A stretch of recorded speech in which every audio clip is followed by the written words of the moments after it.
Good morning, everyone. It is 9 a.m. on this Tuesday morning. I'm Melissa Holmes. We are continuing to stream here on WGRZ Plus through 9:30 this morning. We begin with a heads up if your child goes to any school in Amherst Central School District this morning. You may have noticed a bigger police presence than normal at the schools.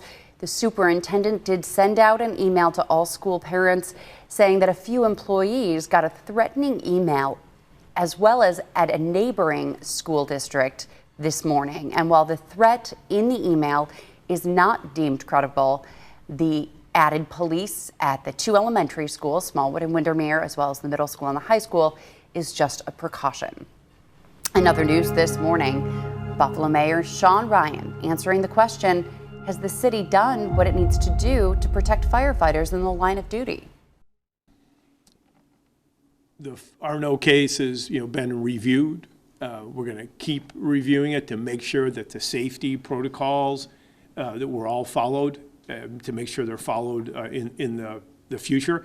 But every time there's a death in the line of duty, whether it's in Buffalo, Syracuse, Rochester, everyone comes in, looks at it, and then figure out what change can we make to make it so this thing won't happen again.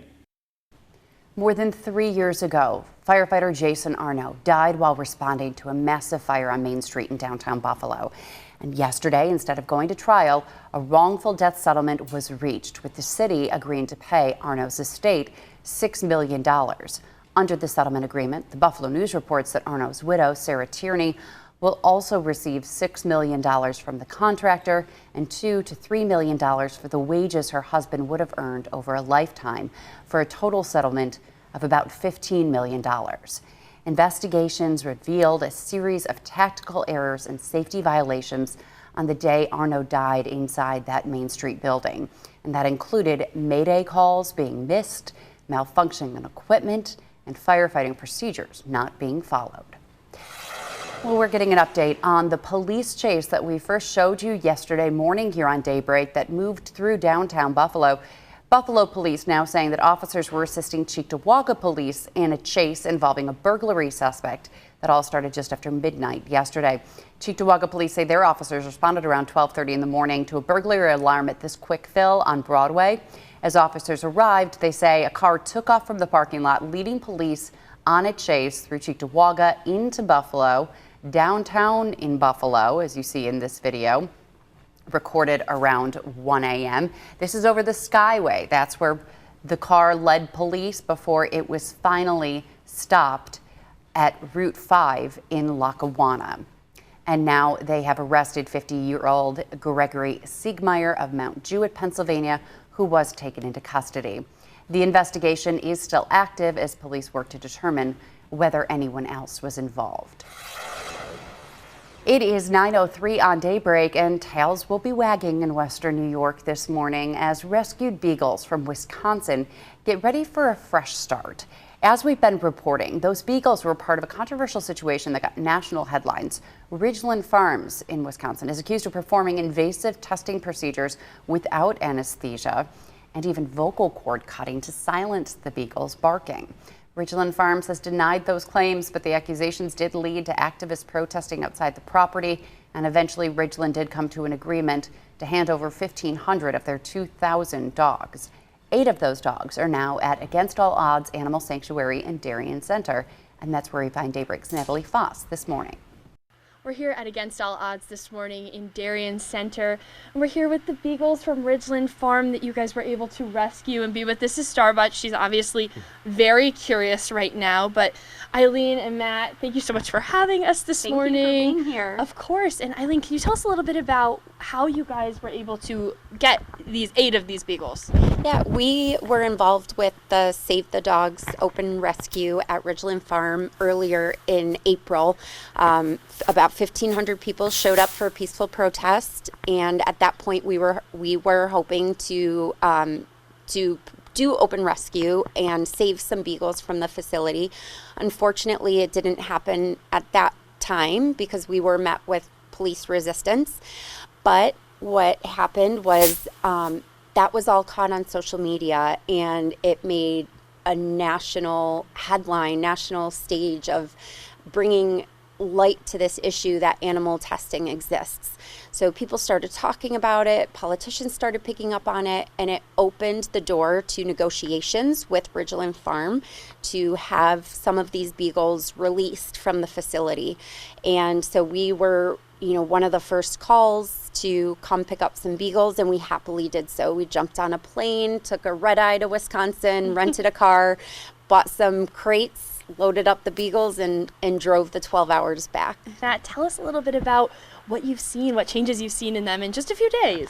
Absolutely. So, they've settled in very nicely. They take so much comfort in one another, which is why 7 of them are all cuddled up over there in one big pile, essentially. We get it. It's a little early still. But at any rate, they're learning to be dogs. They're starting from ground zero. These dogs have never felt grass before. They've never had a treat before.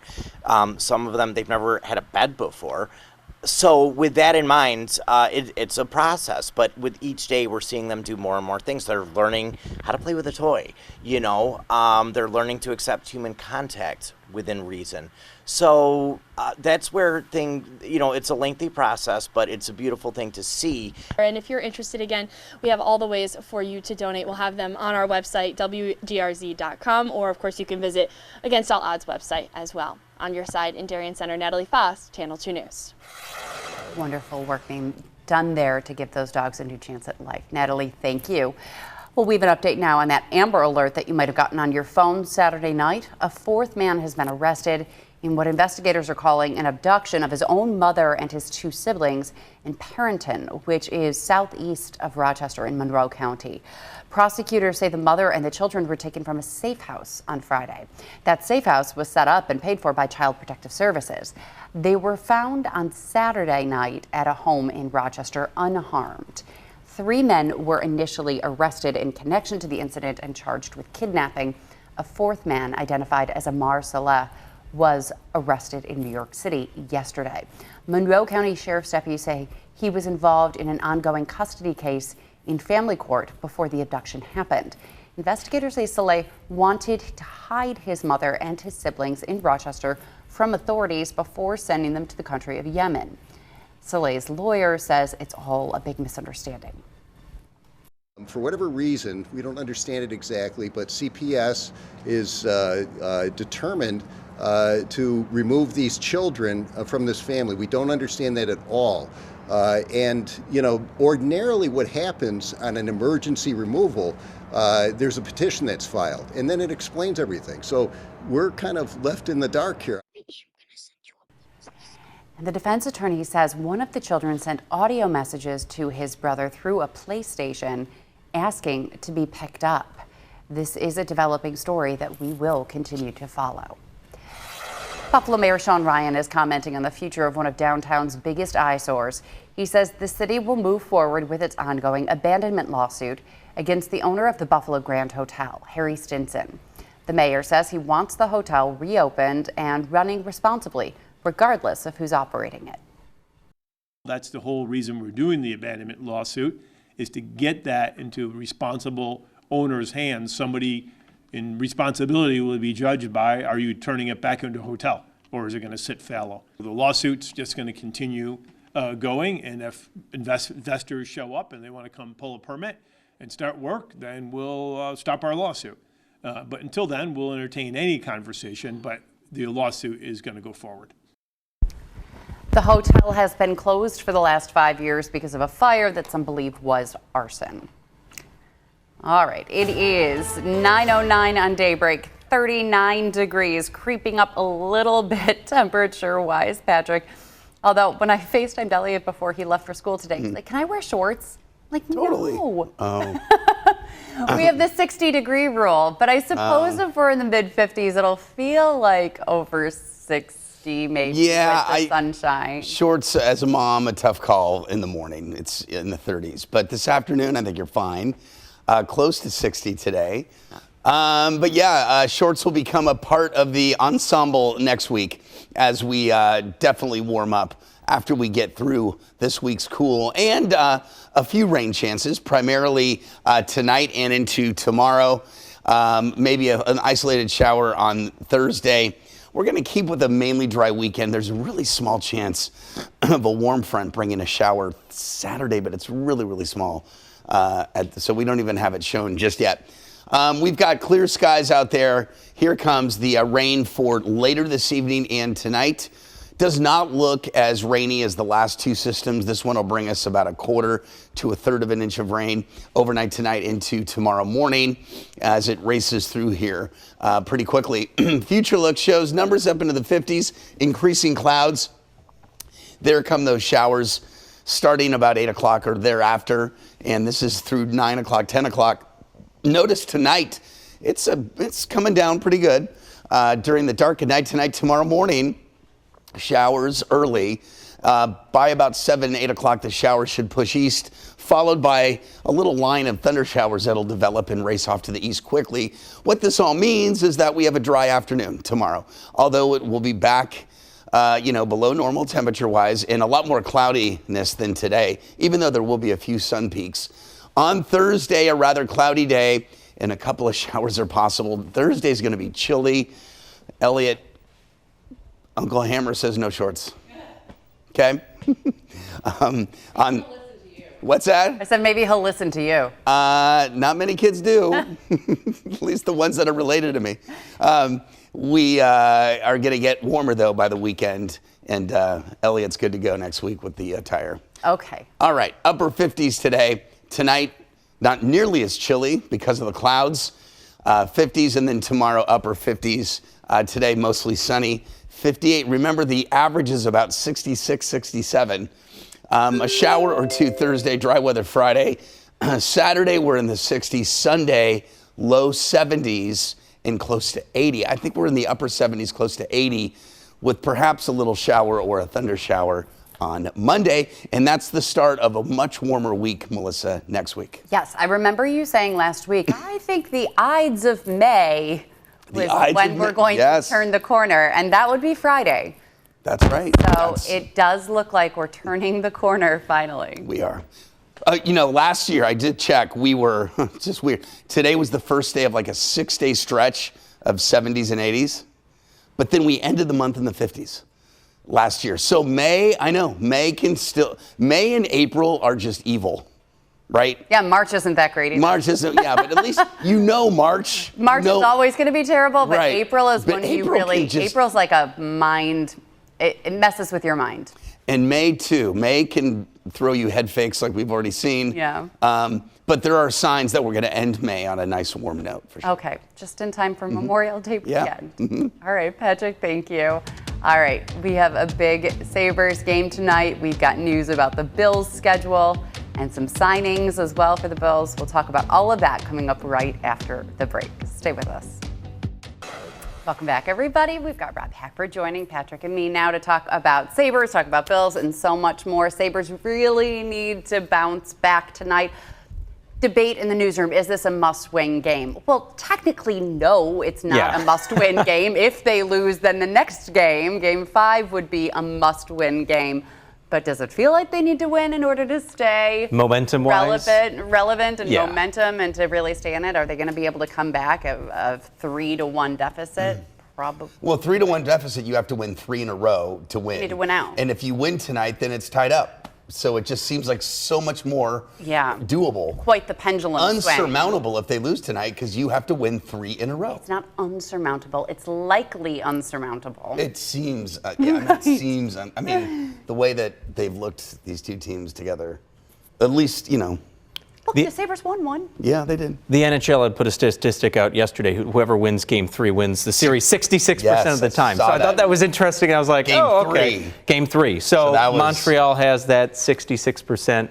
Again, statistically, not all the time. Statistics, they range. There's variance. So let's hear what Sports Director John Scott and NHL insider Paul Hamilton have to say about a potential solution to get the Sabres on the right track. Paul, the Sabres have looked absolutely terrible in games 2 and 3, but it's still just 2-1 in Montreal's favor. This series is far from over, and the Sabres are making it abundantly clear that's their mindset. Yeah, when you're in the playoffs, you lose a couple of games and it seems like the sky is falling and you're done. And I understand the feeling that fans get that way, but the fact remains is if they get their game straightened out, which they've done many, many times before this year, and win one game in Montreal, it's 2-2. And you still have home ice advantage, and you're coming home 2-2 with home ice advantage in the best 2 out of 3. So that's what they have to do. That's what's in front of them. We've seen them do it time and time again. Can they do it here in Montreal? Of course, that remains to be seen. They're doing so many things uncharacteristically wrong. I think maybe that could be seen both ways. I'll probably spin it a little more encouraging that, hey, they can't play any worse than maybe we've seen these past couple games. That being said, Paul, I do think some changes, not vast and sweeping, need to be made before Game 4. What do you think? Yeah, I think Logan Stanley just can't keep up with the speed of the Montreal Canadiens. He and Shen, they were required to play against the Tampa Bay Lightning. That's not going to happen. You're done with the Boston Bruins. So now you're in a speed game. That is not Logan Stanley's game. So I really think they need to get Kesselring or Metza, either one in the lineup. I would go with Kesselring. I've liked him a little bit better down the stretch. But I think they absolutely have to get Stanley out of there because what he brings is not what you're getting from the Montreal Canadiens. And the best players need to play at the level they're supposed to. Alex Tuch open that he needs to be better, Tage Thompson as well, and Lindy Ruff continuing to praise the play of Alex Lyons. So I don't think, even though it's natural maybe sometimes for a shakeup, that we'll see any sort of a change in net. Game 4 is on Tuesday night at 7 o'clock here in Montreal. With Paul Hamilton, I'm John Scott for Channel 2 Sports. Okay, so watch parties tonight. We know that there is a Sabres alumni event happening at the downtown casino before the game from 5 to 6. Brian Gianta, Cody McCormick will be there greeting fans. You do have to be 21 and over for that. Lancaster will be shutting down its main square in order to have folks come out there and have a watch party on a big screen, so that should be fun. And then also the formerly known as the Saberhood, they are not allowed to use that name anymore, so whatever the new name is, the Blade Gay. Yeah, no, Buffalo Blade. Saber Blades. Something. Yeah. They will be taking over Sunny Reds in Lackawanna. You like the menu there, right, Patrick? I like the people that work there. I like they're fun. It's a good spot. Yeah. Darn trademarks. Why can't they call themselves? The Saberhood is trademarked. Oh, by the Sabres. Oh, it's like Bill's Mafia, similar to that. That was purchased. That was purchased. Okay, yeah. Gotcha. Okay. Yes. So the Sabres called up Brandon Carr, who is the co-founder of formerly known as the Saberhood, and said cease and desist. They didn't have to go that far and make it a legal thing, but they said, please change it. Friendly discussion. Yes. Yeah. So whatever it is now, they will still be doing their bar takeovers. And weather-wise for Lancaster tonight, yeah, looks good. It's going to be dry. It's going to be dry until about 7:38. That's when some showers can come. So, I mean. So no, it's not going to be dry. It's not 100%. Light showers. It is going to be dry up until. A half hour, up until the end of the first period. I've always thought third period. Some way in between the second period and the third. That's a very fast game for you. I'm just saying a lot of the game will be dry. The lead up will be just fine. But yeah, the second half of the game, maybe a little light rain. Big deal. Okay. Enjoy. So right? Bring a jacket or an umbrella. This will forever be a debate with me and you. For you, it's dry. For me, if it's raining, it's wet. I remember. It's raining. It's like, you said it would be dry at this golf tournament, and it's pouring. I'm like, Melissa, it's drizzle. But it's a heavy drizzle into her, and I get it. It's cold. You're out there. It's pouring. Right. So it probably ended in 10 minutes or so, and right. You go to the watch party and sit there in the rain, and then come back and tell me that it's fine. Okay. It's dry. That's okay. Good point. If you're gonna go, just be aware that there could be some light rain, maybe second period and beyond. Okay. Great. Glad that we've got that covered. It's too far to forecast for the Buffalo Bills, though. We got a couple months. Well, you know what, though? Historically, I mean, that period of September is usually awesome. Yeah. That second, so what's the September? So it's September 17th. Yep. 17 for Josh Allen. We're going to transition now to the Buffalo Bills. We finally know when the first regular season game at the stadium will be, the new Highmark Stadium. It's a Thursday night game, and it is week 2. So week 1 will be an away game for the Bills, and we now know that it's Thursday night at 8:15. What are we thinking about that, Rob? Yeah, we got blue and red practice, of course, too. We've got preseason, so there will be some opportunity in the new stadium, but at least for this first matchup in the regular season, we know they're going to be playing the Detroit Lions. This is going to be that September 17th, the full schedule release set for Thursday night. So still a little bit of time to get a sense of what the season's going to look like. But this was originally a leak that was confirmed just a little bit afterwards by the Bills and the NFL. Again, opening the stadium week 2 against the Detroit Lions. This is some video from back in March. So you still see the seat covers on. They're still piecing together a few things. There's been a lot of progress made. This will be an Amazon Prime game, so we've seen a bit of discussion about whether that's a good thing or not. The game will air locally on one of the stations in town here. We don't know which one yet, but the two teams last met, the Detroit Lions and Bills, in 2024. It's a great game. Great game. Oh, my gosh. Really tight one. 48-42 was the final there. And our NFL insider, Vic Carucci, spoke a little bit more about the timing of this matchup, which a few people have questioned on Sports Talk Live last night. A primetime game. It's week 2. You've tried to get the bugs out of the place, out of the new stadium. I mean, the blue and white practice, 2 preseason games, and then you're on the road for the opener. And then by week 2, Thursday Night Football, play the Lions. Yeah, and at this point, you can kind of piece together those other matchups with the Lions eliminated there. Bills President of Operations, Pete Gwelly, sharing some new images as well from inside the stadium. I mentioned those seat covers were on there in March. They're now off. You see a bit more buttoning up of things with the team set to move into this place and take over in June. So nice to see the progress there. The next logical question here, and Melissa, you and I were talking about this, is how much tickets are going to cost. If you don't have season tickets, it's going to be costly. We were looking at Ticketmaster, the resale tickets that are up there so far, ranging between $900 and $12,000. Now, the median price, this is the more likely price, was around $2,000. This is for 2 tickets, so $4,000 total if 2 people are going to the game. But that's list price at this point, not sale price. We still have a few months away for more tickets to be listed and for that price to change. Again, median price for these tickets around $2,000. Wow. And Thursday night game. So first of all, there's a couple issues with the Bills playing week 1 likely on Sunday. It's going to be a short turnaround for them, especially if they are out if they're playing the Rams, or if they're playing the Raiders in Vegas, or if they're playing the Houston Texans. It's going to be a lot of travel to turn things around and be ready for Thursday. But then to think about all of these Bills fans who have spent so much money on PSLs and so much money on season tickets. Now they're looking forward to their first experience, likely, inside the new stadium.